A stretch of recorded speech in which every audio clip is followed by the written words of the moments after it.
So, ladies and gentlemen, we are back. We are going live with game number 1. Fnatic Raid Call taking on Absolute Legends. We are into the picks and bans. Metuz, first ban, Man Bear Pig removed. They did not want AL to, or they didn't want Veggie using Udia after that last performance. Understandable, man. He was so active at top lane that Candy Panda was getting pretty much obliterated, and I think that's 3 consecutive games that we've seen Shen getting banned out first. Well, that is very interesting as well. So it's 3 for 3 thus far on Shen. Nobody wanting to play against him, and really interesting to point out, because I watched, I keep going back to this North American Cup, but I love comparing the styles. Shen was available and not picked or banned multiple times in, for the US Cup, for the US teams. Well, so, that's interesting, because I honestly view Shen as being an incredibly strong champion. That global presence, he can split push, it doesn't really matter, and then he can just stand Unite onto one of his allies and suddenly he's a factor again. So, I personally, if Shen hasn't been banned, I would be picking him first every time. Well, we'll have to see if anybody manages to get their hands on them this time round. I do have a special request coming out from Fnatic Harry, saying there's got loads of videos and photos from their boot camp. I'm going to assume that they're on the Facebook page for Fnatic, so head over to that and check it out. I've seen earlier on the Reddit thread they were putting up photos of the new Fnatics, the Fnatic squad, and without the hairy Shushe there, they're a bunch of very short, young-looking boys. Everyone clean shaven and just cleanly shaven and young. It was quite strange. It's definitely something Shushe brought to the table. He's like a beast, isn't he? Yeah, exactly. He's the kind of guy that you'd expect to find in the jungle or something. So we do see the remaining bans, Karthus, Urgot, and Ari. So once again, nothing unusual, nothing out of the ordinary thus far. Fnatic get the first pick, and it looks like we're going to see Cyanide rocking out with the Nautilus.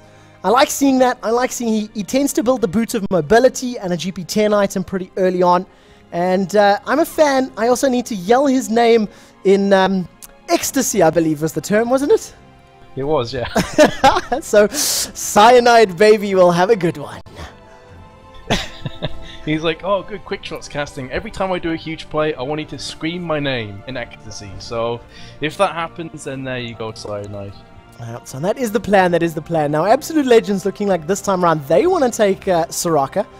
And we are going to see a potential Morgana pick. I find this quite interesting. The power of Morgana and the fact that she's so safe in lane, has so much damage, has good utility with her Black Shield, and the ability to stun multiple champions, with a good Soul Shackles.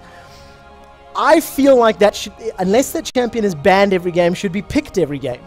Because, there's nothing that Morgana is bad at. And this time around, Absolute Legends do pick him up, but it does mean Lamia is going to get Ashe. And I have had the honor of shoutcasting a Lamia pentakill on Ashe, followed by a quadra-kill on Graves the next game. So maybe we can see another huge play from him this time round. Oh, I'd love to see that happen. But just going back to the Morgana, subject that you brought up before, I fully agree. I think she's an incredibly strong champion. The utility with her ultimate, the Soul Shackle, the stuns that come in is incredible. And if you build a team around her that can kind of put a lot of CC down in amongst all that, then she is just simply deadly. So it's going to be interesting to see how Absolute Legends finish off their lineup here. You are going to have a Soraka added as the support, and on the other side it's going to be Taric and Ashe, as you said before, and Lamia at the bot lane. I'm also going to predict right now, I think we're going to see Cyanide putting some pressure on this bottom lane. When we see Cyanide playing Nautilus, he tends to roam and gank very, very often.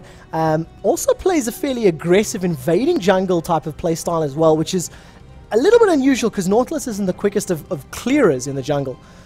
But combine the dredge line, the dazzle from Taric, and the slow that's going to be coming out from volley and from those frost shots, it allows Cyanide to land his crowd control even more effectively. And I've just got this tingly sensation that he's going to be spending some more time in the bottom lane than than junglers we tend to see who camp the top lane all the time.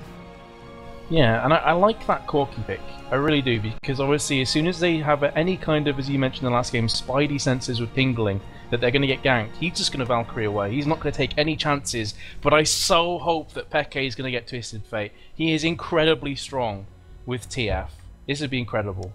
Yeah, the thing that's scary right now, though, ooh, I'd like to see him playing Anivia. I don't think I've seen Xpeke actually playing Anivia before, so this will be an interesting one for me. But okay, so we got a slightly different lineup. Cyanide's managed to pick up Nautilus. Lamia's managed to pick up his Ashe. Twisted Fate was available for Xpeke, but he opted to go for Anivia instead, and I think that's because of Olaf. My assumption is that's because of Olaf, because you're not going to be able to gold card Olaf. But if Olaf decides to charge in, you throw up that crystallized wall, you can focus down the Viking, and then put your pressure onto the rest of the team. Alternatively, you have a flash Soul Shackles from Morgana. You just put up, you know, the crystallize and block off the remaining Absolute Legends team. I like this pickup for that single ability.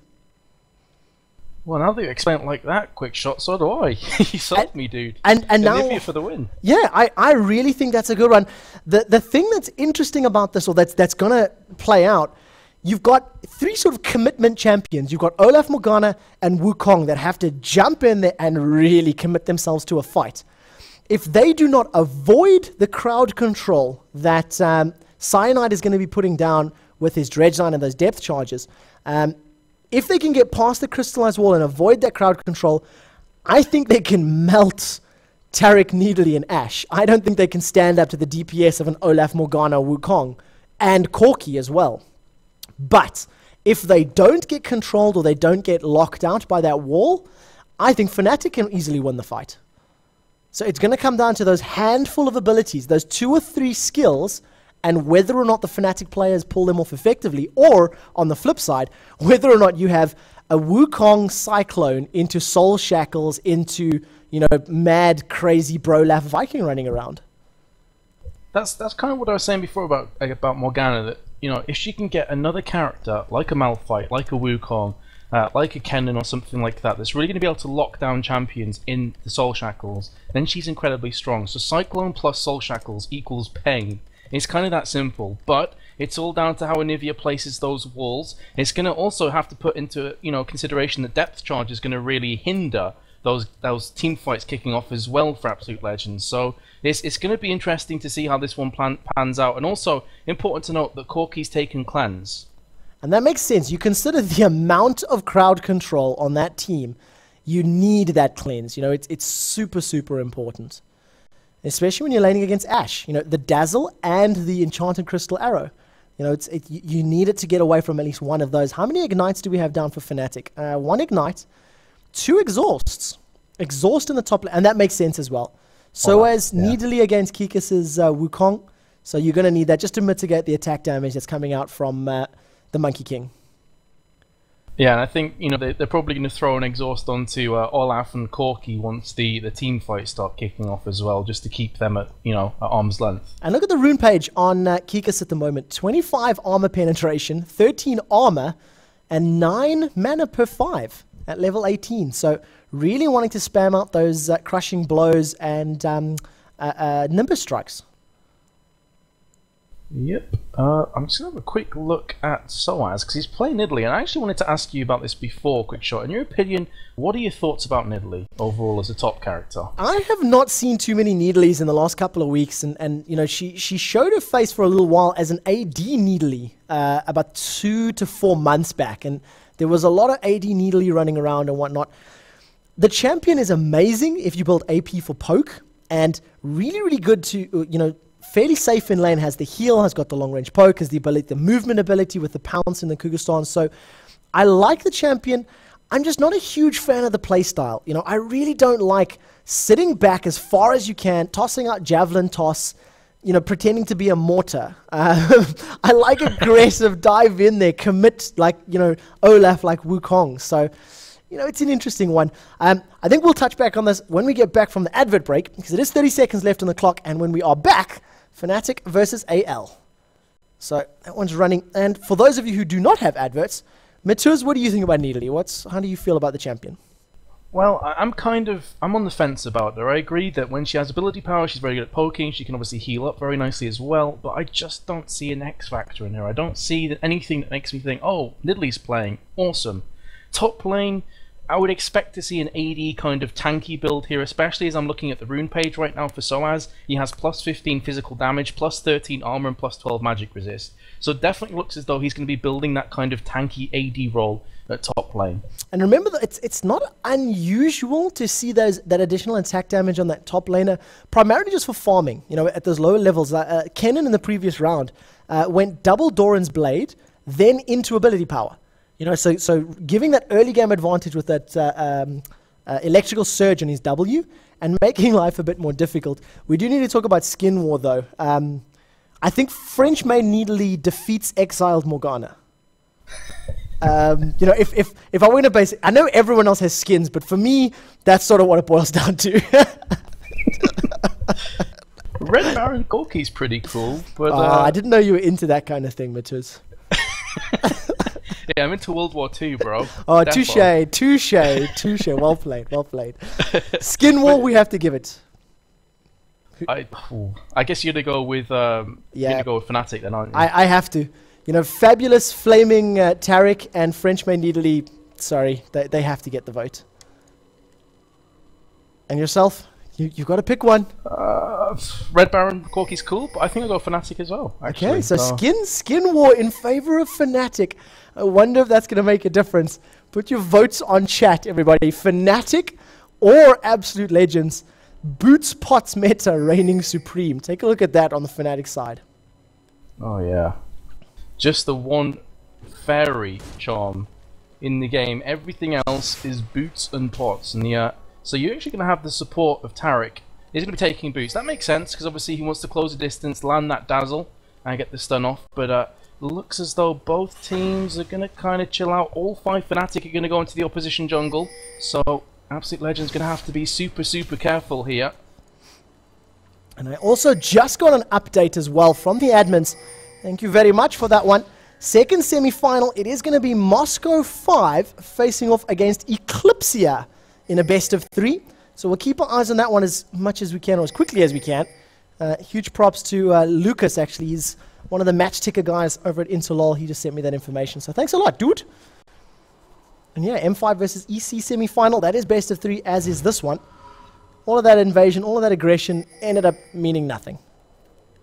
So, I'm assuming you think Moscow 5 is going to win the other semi-finals, is that correct? Yes, I'm fairly confident in that one. I think even if Eclipsia take a map off M5, the way that they played in game number 1 and the fact that they are prepping for DreamHack. Remember Moscow 5, they bootcamp hardcore for LANs. Each of the LANs that they have attended, or the tournaments they've taken part in, they bootcamp for like a week beforehand. So I just don't see Eclipsia strong enough to take 2 out of 3 games off an M5 of that caliber. Yeah, I would agree. I think Moscow 5 are going to take that one. This game, we did say before, I thought Absolute Legends, you thought Fnatic, but I think it's going to be close either way. I can see this going into a 3rd game. Either way, Veggie is going to be taking down that blue, but here comes Peke. He is encircled though from players. Can he get the first blood? Yes, he can. And maybe able to escape, and he's got the blue on top of that. Huge play. Xpeka was literally just floating around, knowing he's got rebirth. And on the top lane, there's even pressure going down. Soaz has put a huge amount of DPS onto Kickers. Kickers forced to flash away. If Cyanide lands this dredge line, that's going to be a dead monkey. He dredge lines to the wall blind. Kickers is now trying to get away. He uses the Nimbus Strike, eats a Javelin Toss in the backside. There goes the flash dredge line. And the Titan's Wrath damage is going to be enough to pick up the kill. Fnatic 2-0 at 2 minutes 50. You want to change your vote there, Metuz? I'm saying it's still in its infancy. It's still early on. But yeah, it's definitely looking like Fnatic may be stronger than they gave them credit for. And that aggressive play, the thing that I like about Xpeka's Nivea there, he knew he had rebirth, and Taric was running around pretty close. He was in the river for the entire time. He literally, you could just see him going, you know, even if I lose a wave of creeps, if I can delay Olaf, delay that blue buff, and cause Veggie some headaches, that's going to be all that he wants to accomplish, you know, from that first wave. But not only was he able to delay it, pick up first blood, pick up a kill, and a 2-minute blue buff on a Nivea whose pre-6 levels are notoriously difficult to get through. Definitely, and also you hit it right on the money. You said, look, Cyanide's probably going to go for boots of mobility and a couple gold per 10. Surprise, surprise, his first item with the kill, boots of mobility. And so he is going to be a ganking machine. I owe him an apology as well. You know, we said we were, well, I said I was going to go huge and yell when he was going to do a big play, but I don't know if a dredge line to an empty wall is considered a big play. So, Cyanide, buddy, I love you, but that was a bit of a mess up. It would have been kind of out of place if you went crazy, you know. Oh, a brilliant play, hit a wall. Yeah, exactly, exactly. So it's quite interesting what I like about that, or that's helpful for Cyanide's Nautilus. He picks up that kill very early on, and like I said, he does play a gank-heavy play style. By having that extra kill very early on, and by being able to either clear out his waves, or his jungle faster, or potentially gank faster, it's going to give that very slow early game that Nautilus has quite a big of a difference. He's going to be moving in here with his 444 move speed, double buffed up. There goes the dredge line to the wall. Cyclone goes down and really, really intelligently completely ignores the decoy, rather. Not Cyclone, the decoy, and manages to land that anchor. There's just one auto attack into the monkey's face. Yeah, decoy, such a good ability for Wukong just to alleviate the pressure from those ganks, but look at Cyanide, he is still staying strong there in the bush, and looks like he's actually going to go ahead and recall. Wukong, in the meantime, is going to head into his bush, so it doesn't look like a great deal is going to happen. We are going to have some action in mid, though, as Morgana flashes up red, but she does have that black shield, and she should be just fine for now. And we do see Veggie coming in from behind, though. Rebirth is available. If he manages to land a little bit of damage, expect him may be able to pick up a kill. Flash is not there either. He's going to land. The undertow misses once again. Really, really good positioning from Expector, managing to dodge, you know, that undertow as he moved to the side, but he's running low on mana now, so he may be forced to recall shortly. And I want to see what Soaz builds, because he's gone Doran's Blade for his first item. I don't remember what his rune page was. It's armor penetration as well. We may be seeing an AD Needly. Yeah, I think it was attack damage, armor, and magic resist at level 1. Yeah, you're right. 15 AD and then flat defenses. Yeah. So I'm definitely expecting AD, especially she has picked up that Doran's Blade. And also, another thing to note, in fact, hold that thought, we are going to have a gank coming on here. As Anivia and Cyanide both chasing after Veggie, the wall just missing there, a couple of inches away. And that's going to allow a long while all that's going on, the bottom line is pressure. Pucky style 1v1ing Lamia. A dazzle does come out from Felix. Summoner heal's now been used as well as the cleanse. Pucky Styles forced backwards, also known as lead random. For those of you wondering, exhaust is now go down. Frost arrows following the volley. There goes the flash forward. Gatling gun and phosphorus bomb. Felox, he wants this kill. There goes the dredge line, just landing underneath the Valkyrie Corki. Felox manages to pick up the kill. The fabulous Tarek does not fear Corki, does not fear the Red Baron. He manages to pick up the third kill for Fnatic. Well, Cyanide with those boots of mobility was motoring towards bot, but actually missed his dredge line. I think he's a bit disappointed about that one. But we are going to have Wukong flashing red here against Nidley, so Cyan's doing a nice job. Important to note, though, I was going to say this before, obviously Anivia did get that early blue, but if you have a look at the creep score, Morgana's actually 10 ahead. So mad props to Kellever. And I think that must come down to the play style. You know, when I was watching middle in the first sort of 2.5, 3 minutes, Expector kept using all of those flash frosts and frostbites, or as many as he could, onto Kellever, playing a very, very aggressive style, you know, trying to either zone him or not, but evidently Tormented Soil is just too strong, and yeah, Kellever superior farm. Yeah, so he's still in lane. How much gold does he actually have right now? About 630 or so. Has a Doran's Blade, 2 health pots, ward. On the flip side, Anivia has just picked up her second blue of the game, and Nautilus is going to head towards top lane, so we could have a gank coming on. Cyclone was burned. 2v2, Wukong on no health whatsoever. Is he going to get taken down though? The depth charge is going to go off, and that's going to be a very dead Wukong as Cyanide goes massive. And I apologise, I was casting there, Trevor, because you could have gone crazy right there. I can forgive you, Metuz. We're in a best of 3. I'm sure I'll get my chance to yell Cyanide's name in ecstasy at some point. He is going to be trying to put some pressure down. There comes the pounce and bushwhack from Soaz, trying to put some DPS. Veggie's now sitting his 1 versus 3 as feel like Xpeke just moves up. Now Caliver's going to think about this kill. A great crystallized wall, and that is exactly what I was talking about. Just completely mitigating that the ability to move. Caliver could have jumped forward with a flash, but I don't think was willing to do that. And Xpeke once again with a great juke, moving out the way of that Dark Binding. Now Felix on dangerously low health at bot lane is going to pull himself back, needs to be careful. But Corki seems more preoccupied with taking that tower down. So how's the creep farm looking at bot? Asher 62, Corki on 53. Looks like he has a bit of gold to play with, 700, so maybe going to go back and finish off the Berserker's Greaves. Not too sure, but not a lot of action happening now at bot. And something important to note there, with the assist and the farm that Lamia has, he's managed to pick up that BF sword, has had the BF sword for a couple of minutes. And you combine the auto attack damage plus the volley damage, elite random 105 to the 133 damage from Lamia. Admittedly though, the armor buff from Astral Blessing is going to be able to mitigate that quite a lot. And our triple Doran's Ninja Tab by Soaz is forcing Kikas out of lane once again. Yeah, he's having to recall. It's the second or third time actually. He has 60 gold as he's just picked up... Actually, I don't even know. Did he pick up health pots there? I couldn't even see. It was mostly just because he's only on 29 CS to the 66 of Soaz. Man. You know, the zoning, the ganking is been huge, and I was completely wrong. I did think Cyanide was going to camp the bottom lane a little bit, but instead he has camped the top lane, and he's also got a little bit of a problem with that wall, hitting it multiple times with that dredge line, trying to gank that instead of Kikas. Bit shame, I'm being a bit harsh. And there we go, look at the itemization for Cyanide, playing his sort of default Nautilus. Boots of mobility into the GP10. Now we do see the pressure that I was hoping for earlier. There goes the Titan's Wrath. Depth charge is going to knock up Super Ace. Dredge line is still not being used. Riptide, now it's going to be difficult to land that dredge line because there's a huge creep line. And Cyanide not factoring in that, but in the background, Xpeke picks up an easy kill. This is probably going to be another death for Absolute Legends, and Pucky Style just being completely melted. Peke is just, he seems like the backdoor bandit all game long. He's coming from around the back and just taking plays down left, right and centre. He's been at top, he's been at bot. This guy's all over the map.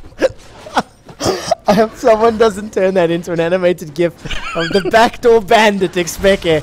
I have no faith in our viewers. So Fnatic 7-0 up right now. They're in complete control of the pace of this game. They have a 4,000 gold lead.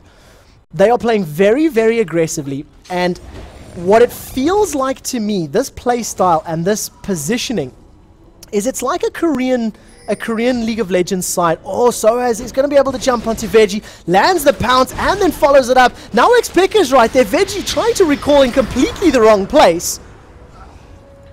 And, yeah, just being caught out, unfortunately. I don't understand that. In the middle of a river, really? Would you not just go back into the tri-bush, which is like 2 seconds walk away? Yeah. I guess not. And unfortunately, that little bit of time save has ended up costing him a death. It's 0-3 at the moment. And yeah, when we were watching the Koreans playing at the OGN tournament a few months back, they played extremely aggressively, extremely early tower dives, and specifically those behind the tower low-level ganks. That's what they did fairly often, and they did very effectively. And Fnatic are doing it great at the moment. The ECA is available. Enchanted Crystal Arrow. Is it going to go out? Dazzle into Crystal Arrow. Dredge line used early this time round. Cyanide not willing to allow creeps to get in the way. And that time, a textbook gank once again. Soraka had like maybe a millisecond to move there. It was just bang, bang, bang. She was down. Nothing she could have done. And I am starting to regret my decision to say that I thought Absolute Legends were going to win this game, because this has been very, very one-sided. Well, keep in mind, this is, of course, the first of best of 3. And this is... Oh, there is now pressure on this top lane. Soaz, maybe the first Fnatic member to go down. Gets a pounce off. There comes the ghost from Veggie. One reckless swing. It's not going to be enough. Dodges the undertone. Manages to get taken down by the auto attack in the end. The thing that I'm worried about for Fnatic, and now not for this game, I'm thinking for DreamHack. Have they practiced other champions? Okay, and the reason I bring that up, Fnatic are going to be at DreamHack this weekend, and what are the other teams that potentially watch this or look at the Fnatic playstyle go, okay, fine. Remove Nautilus, remove Ashe, and maybe Twisted Fate, or maybe even Anivia, if Xpeke keeps playing it this way, from Fnatic, do they have other champions in the bag? That's the question. I mean, Nautilus, Cyanide on Nautilus right now is incredibly strong. He's got 3 kills and 3 assists, 6 out of 9 he's been involved in. So good. And that's really going to keep, you know, Kikis at top and the bot lane as well, really on their toes. And Nivea's going to come in and try and finish off this kill. So much damage, and the Flash Frost is going to finish things off nicely. 5-0-1 for Peke. Wow, this guy. Did not even need the Ignite, by the way. I don't know if you noticed it. The Ignite went down into the decoy. It did not actually land onto Kikis himself. And the thing that I liked, he tossed out that Flash Frost and turned away. He threw out the Ice Cube and just went, I know it's going to hit, Cool, good guys don't look at explosions. And he just turned around. Yeah, Peke playing it cool, and yeah, 5 kills, incredible. He has the Tear of the Goddess, he's got the Chalice of Harmony, and 1,240 gold as well. So really strong start. When we talk about Morgana, we were bigging up Morgana before this game. I don't think the Soul Shackle is even going to matter, because they're not going to get into those 5v5 fights at this stage. Now the thing that I'm, what do you do if you're Absolute Legends? Okay, you're significantly further behind. Let's be honest, Olaf, Corki, and Morgana all scale immensely well. Wukong does pretty well, as well in terms of the big team fights. He's going to offer more than a Needly does. But if it comes down to a poke engagement, obviously Needly's going to offer more. But what do you do as Absolute Legends now? Do you start thinking, okay, look, this game is over, we need to win the next 2? Or do you try stall for time? Do you try pull back this goal difference and maybe force a late game victory? It's tough, man. It's really tough, because obviously Fnatic are a top team, and this is a huge difference. Look at the damage that Anivia is putting down onto Kelva. That's just 2 spells, and instantly she drops. And she's actually going to be pulling Fnatic back to blue. I don't think Olaf is going to be too happy about this one. He's going to have to try and come to the rescue of his teammate. Nice wall again. Flash from the Anivia. She's going to finish off Morgana, and the dredge line onto Veggie. Depth charge as well. He's going to fall in a heartbeat. And I think the simple answer is that maybe you have to start thinking about that surrender vote. I can't see how you come back from this deficit. Xpeke, not only can he play Twisted Fate, not only can he play Kassadin, it seems his Anivia is being ramped up as well. Super Raze has a 2.5 to get away. Does manage to get out just before Fnatic collapse onto his champion once again. 12-1, 9,000 gold at the 16-minute mark. Other than Cyanide kill stealing 4 of the kills, Fnatic are doing perfectly. Man, I'm kind of lost for words here. I guess, Absolute Legends may be thinking of just hanging on in there, seeing if they can get a couple team fights consecutively back to back that kind of pull themselves back in contention. But right now, you have to say that it's Fnatic's to lose. Having said that, Soaz is going to come under heavy attack from the Cyclone, but look how much damage he actually did in the process. Veggie's now going to be chasing after him with the Olaf. 9 against 12 on levels, and realizing that Nidalee and Cougar form and the bushes with the passive is way too fast, he's not even going to bother to give chase. Now, technically speaking, Absolute Legends have the superior team fight team. If they get into a big 5-on-5 engagement, they've got more crowd control, they've got more DPS that can be put down. The Cyclone in conjunction with the Soul Shackles, in conjunction with a Ragnarok Olaf, is a very scary thing. Now we do see Soaz, he's going to flash away. One more pounce is going to be enough to get out of range. Now he's turned his attention to Kikis. Kikis is trying to kill Monkey versus Cat. Which is the stronger animal? That is the question. There goes the passive through the bushes. Soaz is going to be trying to put up a kill. Tosses out that Javelin toss. I do unfortunately miss 1 kill in the bottom lane, so I'm going to move down there and rewind it. It is Lamia going down as well. Look at the aggression from Lead Random. Even though he's behind, he can just 1v1 Lamia. Crystal Arrow to the face instantly cleanses it and tosses out the big one to pick up the kill. Just with Sheen, he's able to take out a Bloodthirster Zeal Lamia's Ash. And we are going to have a gank at bot lane, which I'm sure you'll catch up to soon as Nautilus comes down. Wish has been used from Soraka. Here comes the depth charge and an Anivia Flash Frost. Going to finish off Corki. Now going to be jumping onto Soraka. I don't fancy her chances. 3v1 and surely going to be dropped any second. Now there you go. Anivia picks up her 7th kill of the game. 15-2 is the scoreline. Yeah, see, we also missed a kill in that top lane. Soaz was able to pick up a kill into Soaz. Expected does get egged in the process. But one of the other jokes that I love to say is League of Legends have conclusively proved it. The chicken came before the egg, and Anivia is the proof. Because, of course, it is bird, then egg, then bird. So, if anybody on the internet wants to know, you heard it here. Well, speaking of the bird, she has picked up the Blasting Wand and the Sork Shoes. Going to be taking down this tier 2 tower at bot lane. And it's just looking like cruise control from Fnatic right now. It's just no real resilience, no real resistance coming in from Absolute Legends, and I think they're definitely going to be looking towards that game number 2.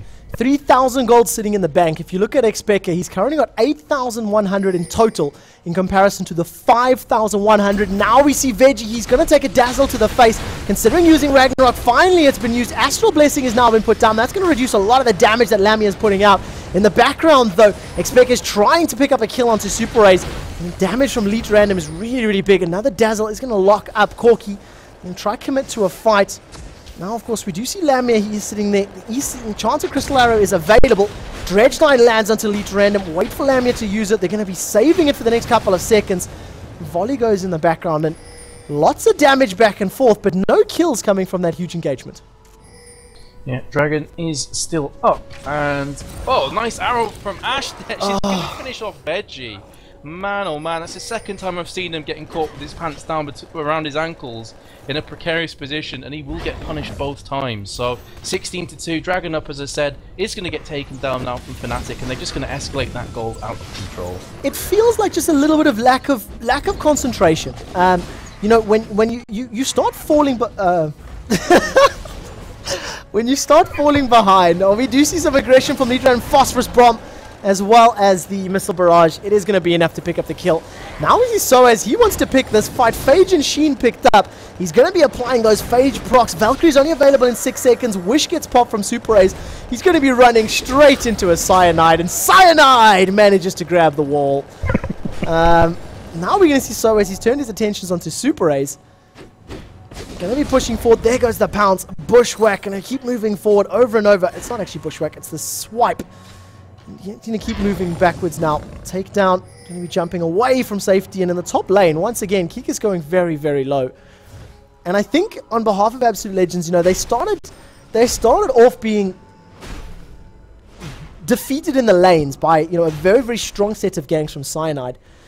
And when you start falling behind, it's very, very hard to pull yourself back into this game. And those little mistakes from Veggie are proof of that, you know. Not putting himself in a great position, not really recalling where he should be recalling and things like that. And I think, like we said, you know, it's Absolute Legends going, this game's a write-off. Why focus? Why waste our time, you know, going in try-hard mode? Let's just get to game number 2. I mean, you look at the differences in items right now, and it's just massive.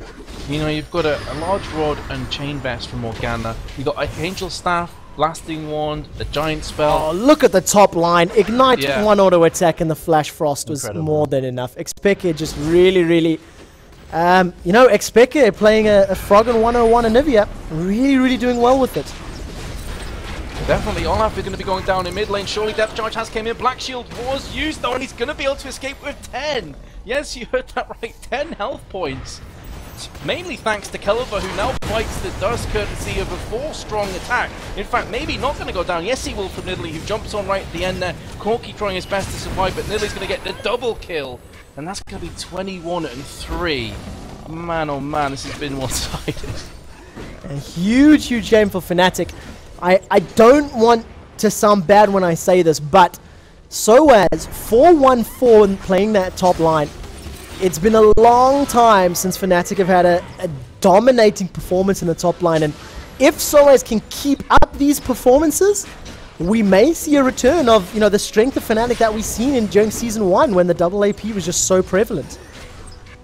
But of course, definitely. It is up to Soaz to keep up the pressure and keep up this performance. That's the key. And the important thing as well, you know, top laners really do rely on their jungler. They need that communication down. They need to have a real kind of synergy there. And I have to feel that Cyanide has been providing Soaz with a lot of help. Cyanide is yet to die. Look at the damage onto Corki from Anivia once again. Very nearly getting dropped there, just trying to defend his tower. And it's really difficult to see a quick shot. I mean, I have to throw a question back at you. Can you see any feasible way that Absolute Legends can pull themselves back into this game? I don't think it's possible at all. The goal difference at this stage in the game, the fact that not only can Fnatic currently win a big team fight engagement, even though technically they don't have the same level of crowd control or damage that can come out, the fact that they're so far ahead, the fact that they snowballed so hard, and that they've got a Needly, that's the big key for me. Yes, you know, Super Race does have Soraka, meaning they've got the sustain to heal up the poke. They can just siege a tower whenever they want to, just sit back as long as they'd like to, and just keep tossing out those spears, keep using the volleys from Ashe, and when they want to commit, somebody just steps out of place. You've got a Dazzle, you've got Depth Charge, or you've got Enchanted Crystal Arrow, you know. One misstep during a poke siege battle, and it's going to cost Absolute Legends the team fight in the game. Yeah, and just having a quick look at the items there, Corki has just finished his Trinity Force. Compared that to Lamia, who has a Bloodthirster, Phantom Dancer, and BF Sword. If you have a quick look at Olaf here, he's only got a Wriggle's Lantern finished off. He has a few little items here and there, but comparing that to Nautilus, who has the Reverie and also the Age of the Legion, the tower has gone down at top, so potentially another fight's going to kick off here. Big damage, Arrow going straight down the heart, and a beautiful Depth Charge knocking 2 or 3 players in the air. You can hear the Unstoppable and Rampages reigning supreme. Double kill from Lamia. Is she going to add any more kills to that tally? Yes, she will. The triple kill going for the Quadra right now onto Corki, who does manage to pull his way back to that fountain, and that's going to be one of the Nexus towers going down. That is going to be the GG. Huge game for Fnatic. Daniel Zenon Stoic Klein, I'm 99% sure you're watching this game, and I hope you're screaming out loud, because he is of course Fnatic's #1 fan, and this has been a huge game. Lamia trying to pick up the kill under the fountain, Ignite being used in all the DPS. I wonder if that Ignite reduces the healing of your fountain HP as well. Just an interesting question. I'm sure it does. 26-3. 26-3. Double the gold at 25 minutes. Fnatic. Wow. There's not a lot more we can say to that. I know, man. I want to get all in-depth and analytical and stuff, but WoW pretty much sums it up, to be honest. So I would expect to see a Cyanide ban here. I'm just going to throw it out there right now. A Cyanide ban? I say Cyanide ban. Nautilus, obviously. I'm sure they'd love to ban Cyanide after that. So that's a huge one, guys. I do have to throw up some adverts in the background. When we are back, we'll be live with